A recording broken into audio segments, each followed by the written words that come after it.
तो vibe coding सुना है इसके बारे में? ये आजकल डेवलपर दुनिया में ना एक नया सा हॉट टॉपिक बना हुआ है। तो मैंने सोचा चलो जरा पता लगाते हैं कि आखिर ये भला है क्या। ट्विटर खोलो तो बस यही छाया हुआ है। हर सॉफ्टवेयर इंजीनियर जानना चाहता है, सीखना चाहता है कि ये है क्या। मतलब सोशल मीडिया पर तो जैसे आग ही लग गई है इस शब्द को लेकर। और अगर कोई टेक की दुनिया में है तो इसे समझना तो बनता है बॉस।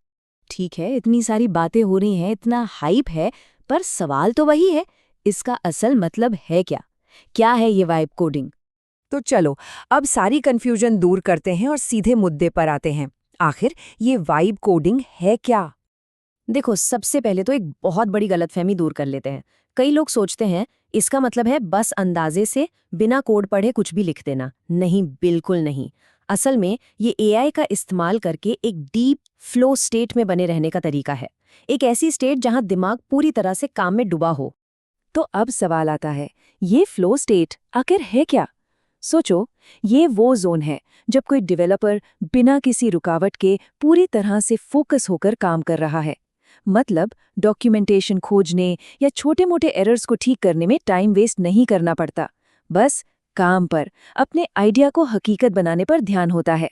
और ये बात देखो कितनी सही है। घंटों तक स्टैक ओवरफ्लो पर सिर खपाने के बजाय कोई बस अपने प्रोडक्ट के साथ, उसकी वाइब के साथ जुड़कर काम कर रहा है। एआई है ना, मदद के लिए। बस यही है वाइब कोडिंग का असली जादू। सुनने में तो ये सब बहुत बढ़िया लग रहा है ना? पर इसे करने के लिए चाहिए क्या? चलो एक वाइब कोडर की टूलकिट पर नजर डालते हैं। तो देखो, मोटे तौर पे 3 चीजें चाहिए। पहला, एक एआई वाला आईडीई जैसे कि कर्सर। दूसरा, एक एलएलएम असिस्टेंट, सोचो क्लॉड या चैटजीपीटी जैसा कोई। और तीसरा, वर्सेल जैसा कोई प्लेटफॉर्म जो एक क्लिक में सब कुछ लाइव कर दे। बस इन तीनों का कॉम्बिनेशन मतलब सुपर फास्ट काम। बहुत हो गई थियरी, अब इसे एक्शन में देखने का टाइम है। चलो देखते हैं ये वाइबिंग होती कैसे है, एक लाइव डेमो में। तो गोल क्या है? एक Tinder for e commerce app बनाना। मतलब एक ऐसा ऐप जहां प्रोडक्ट्स को टिंडर की तरह लेफ्ट या राइट स्वाइप किया जा सके। राइट स्वाइप किया तो प्रोडक्ट सीधे कार्ट में। और देखो स्ट्रैटेजी क्या है। पहले अपने विजन को, अपनी वाइब को स्क्रीन पर उतारना है। एक बेसिक स्ट्रक्चर बनाना है। फिर एआई को कहना है कि चलो अब इसे पूरा करो। इससे एआई को पता होता है कि करना क्या है। और ये देखो काम कैसे होता है। डेवलपर बस एक प्रॉम्प्ट देता है, मुझे एक स्वाइपेबल इंटरफेस चाहिए, और बूम, एआई आपको रिएक्ट यूज स्वाइपेबल लाइब्रेरी और उसका पूरा कोड दे देता है।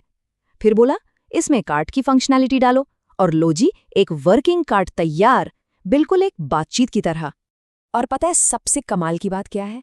ये सब हुआ 1 घंटे से भी कम में। 1 घंटे से कम में एक वर्किंग प्रोटोटाइप तैयार। मतलब स्पीड देखो जरा। तो क्या ये कोडिंग करने का परफेक्ट तरीका है? क्या सब कुछ अच्छा ही अच्छा है? अब जरा सिक्के का दूसरा पहलू भी देख लेते हैं। वाइब में महारत कैसे हासिल की जाए?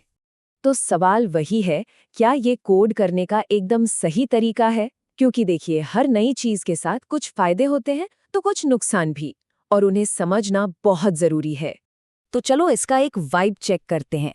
फायदा जाहिर है, स्पीड, एमवीपी और प्रोटोटाइप बनाने के लिए या फिर हैकाथॉन के लिए तो ये कमाल की चीज है। लेकिन नुकसान भी है। एआई अक्सर गंदा, अनमेंटेनेबल कोड लिखता है, और कभी-कभी यूआई पर जो बारीक कंट्रोल चाहिए होता है वो भी हाथ से निकल जाता है। और ये डेवलपर का एक्सपीरियंस सुनिए, वो इसे एब्सोल्यूट हेल कह रहे हैं। वो कह रहे हैं कि अब हम एआई की दी हुई कीमत चुका रहे हैं, और ये बिल्कुल सही है। जब एआई शॉर्टकट लेता है, जैसे एब्सोल्यूट पोजीशनिंग यूज कर लेता है, तो बाद में उसे ठीक करना एक बुरे सपने से कम नहीं होता। तो फिर इसे सही तरीके से कैसे इस्तेमाल करें? 3 आसान टिप्स हैं। पहला, हमेशा नींव खुद रखें। अपना विजन और स्ट्रक्चर पहले तय करें। दूसरा, इसे छोटे-मोटे कामों के लिए यूज करें, जैसे कोई नई लाइब्रेरी ट्राई करनी हो। पूरा प्रोडक्शन ऐप इससे मत बनाओ। और तीसरा और सबसे ज़रूरी, एआई से शॉर्टकट मत लेने दो।